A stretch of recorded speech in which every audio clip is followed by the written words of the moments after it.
Hi, welcome back to my channel. I'm Sarah and you're watching So Beauty Stuff. Today I want to talk about using makeup to enhance your natural beauty rather than covering it up. So I'm going to try and keep my introduction really short, but I just want to explain why I'm making this video. You know, this is in no way telling people that the way they're doing their makeup is wrong, or that you can't wear heavy makeup or do full coverage makeup if that's what you're enjoying and you're happy with the way your skin looks. And this is, again, also not criticizing anybody who does their makeup in one of these ways.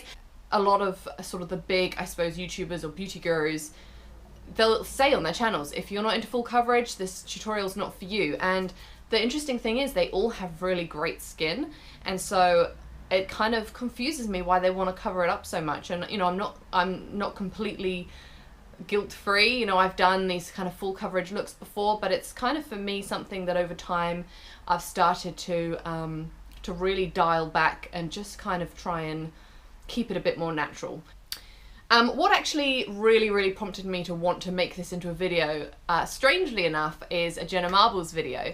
So there's this trend going around at the moment where you recreate a makeup look based on someone else's tutorial. Jenna Marbles did a video recreating a James Charles makeup tutorial.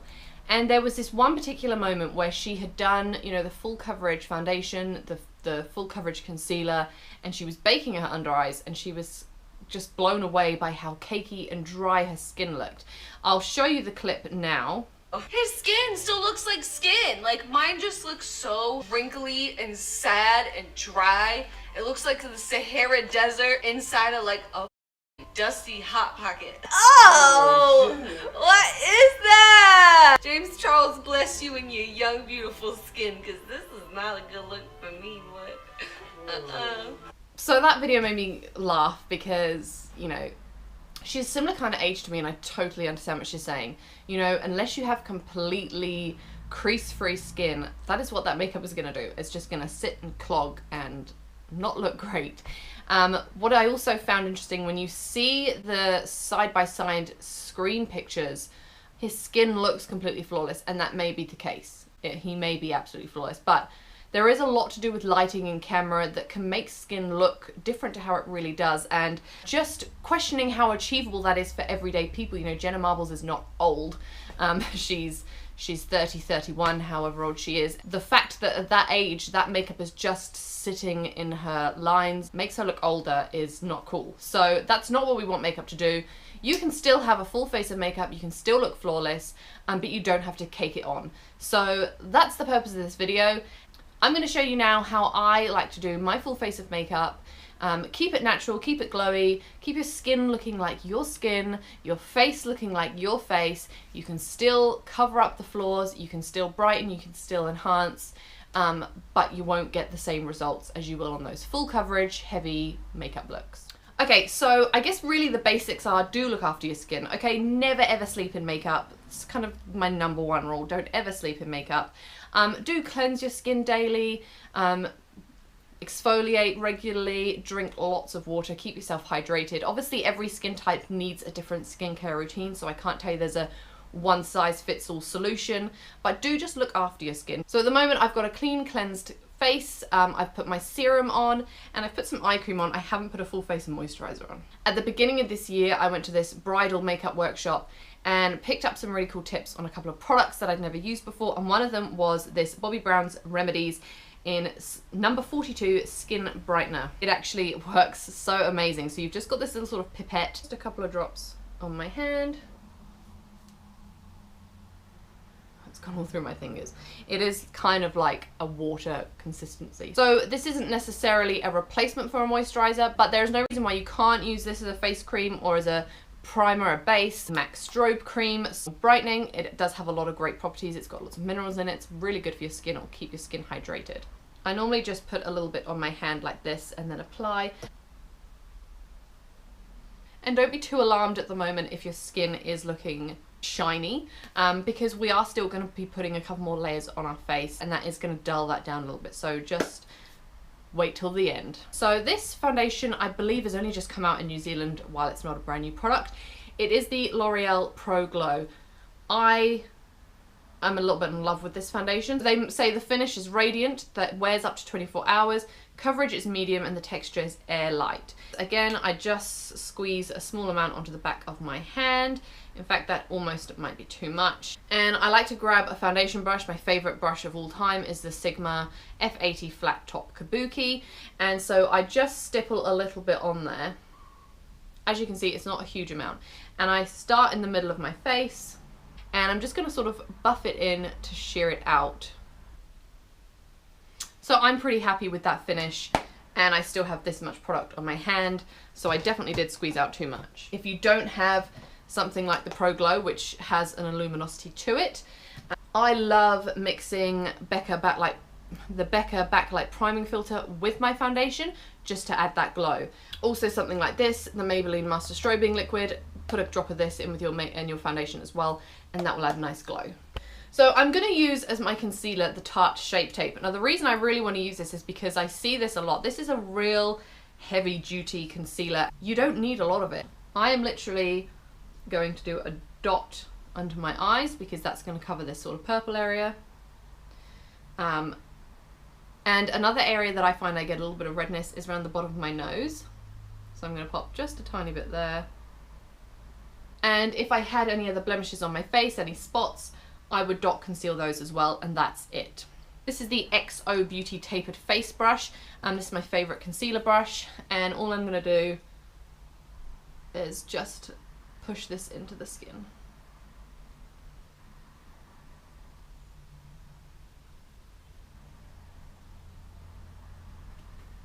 So as you can hopefully see, I did spend quite a bit of time just pushing that in. I wasn't buffing under the eyes because I don't want to wipe away or move around the makeup.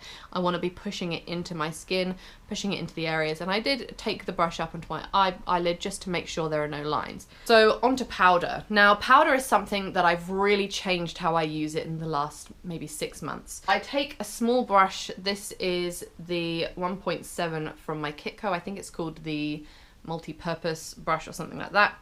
And I'm just going to dip the tiniest amount in there, dust off any excess. So you can see I've literally got the tiniest amount of powder. And I'm just going to set the areas of my face that need setting.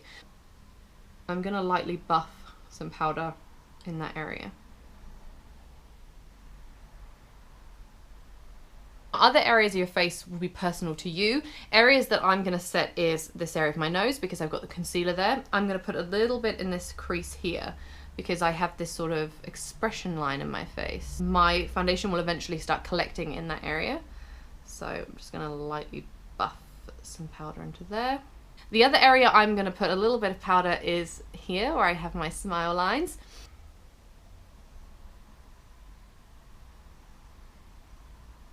And if you wear glasses or sunglasses, I recommend putting a little bit of powder on this part of your nose just to ensure that you don't get glasses imprints. So if you are wanting to go for the natural glowy look, adding bronzer can kind of add that sun-kissed effect. And I'm going to use NARS Laguna. So I'm just going to swirl, tap off the excess. Start by going up along my temples and forehead. And I'm using a really, really light hand. And along my cheekbones.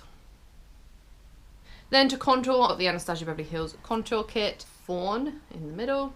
So again, you're tapping in, you're dusting off. This is kind of basic, and I'm just going to really concentrate it to the cheekbones. And then of course you can do down the side of your nose if you like to do that. Okay, so next I'm going to go in with highlighter. Now this is another highlighter that was recommended at this bridal workshop I went to. It's the Hourglass Ambient Metallic Strobe Lighting Palette. 3 strobe powders in there, highlighters, whatever you want to call them. I find probably the yellow the most intense on my skin tone. So I'll start with the pink just up my cheekbones here. Go across this part of my forehead as well, especially where I powdered. I'm just going to dust it over there to make sure I get some of that glow back. Down the bridge of my nose and top of my lip. Then I'm going to go in with blush, my NARS Orgasm blush. This is a really gorgeous natural flushed blush. So you don't need an awful lot of this, and just focus it on the apples of your cheeks and up your cheekbones. Okay, so now would be a really great time to just spritz with some Fix Plus, because we've got all those powders on our face. We want to make sure they're not clogging and not looking too cakey. I'll do my eyebrows first. Now my eyebrows at the moment have been tinted and shaped, so I don't feel I need to do a lot to them. We're not going for the sort of Instagram brow look here, and that's no insult to anybody that loves the Instagram brow, but for everyday wear, it's not for me. So I'm just using the Anastasia Beverly Hills Brow Wiz, and I'm just going to sort of fill in the areas with natural hair strokes that I feel need a bit more definition. And I'm just going to brush it through to make sure it looks really natural. And that's all I really need to do, I feel, to that brow. To set that in place, I'm going to use my MAC Brow Set. It's a clear brow gel. I'm going to just brush my brow hairs kind of upwards. So for my eye base, I'm going to go in with Soft Ochre Paint Pot from MAC. Just dab a little bit on with my finger, and then I'm going to blend it in with a brush.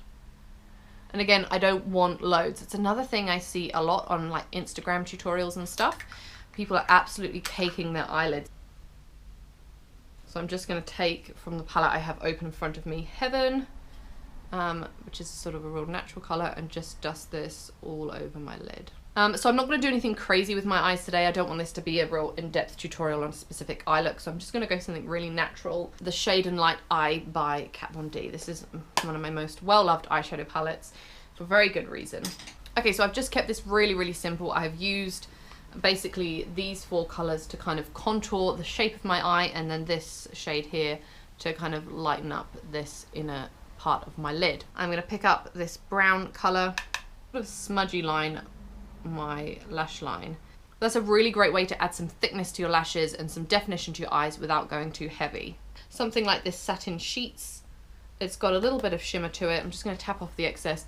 I'm just going to lightly push that into the inner quarter of my eye, sort of inner half, sorry, of my eyelid, just to add a little touch of sparkle. And I'm going to go back into my strobing powder to highlight using the same colour. So I'm going to use this pink, and I'm going to use that to highlight my brow bone.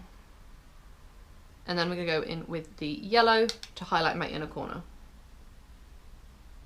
And that will tie all those colours in together. Okay, for lashes, I'm just going to keep it really natural again. Roller lash. Okay, so finally for lips, at the moment I'm really into sort of like my pinks, but really any colour that you want that matches your skin, that matches your look. And I prefer to avoid mattes if I'm going for a natural look like this, because obviously lips aren't naturally matte. So this is Rose Matter from Jeffree Star. This is a really beautiful pink. I really enjoyed this colour, and it does have a matte finish. Take a clear lip gloss. This is literally a Wet n Wild lip gloss. It's so cheap. I wipe a little bit off the brush. I never apply it straight with the brush because I don't want to get this all contaminated with different lip colours. I want to keep it clear. I dab a bit on my finger. Then I'm going to spritz once more with Fix Plus. And as always, finish with some setting spray. This is the Urban Decay Chill setting spray. Okay, so that's the finished makeup look. It doesn't enhance any fine lines around my eyes. Let me just get in a bit closer so you can see. There are artificial lights in this room, so obviously that is going to really enhance the glow. And I just also want to mention this full coverage kind of makeup look that I'm saying I'm trying to avoid with this look. It's not bad. There's a time and a place for it, you know. It looks great on camera. So, you know, all these Instagram accounts, all this Instagram makeup, Instagram brows, you know. But in real life, when you're walking down the street, it can look heavy. It can look a lot, you know. And if you are somebody who, you know, some of these larger YouTubers that I sort of referred to at the beginning that do these full coverage looks, they're probably out vlogging and, you know, doing things. They're probably on camera a lot, and so they probably want that full coverage, and that's okay. This is a really great way of just dialing it back, using less product, taking less time, and still achieving a really nice finish on your skin. So I hope you really enjoyed this video. If you did, let me know. You can thumbs up, you can comment, and if you enjoy my content, you can subscribe to my channel and you won't miss any of my future videos. Thank you so much for watching, and I will see you next time. Bye!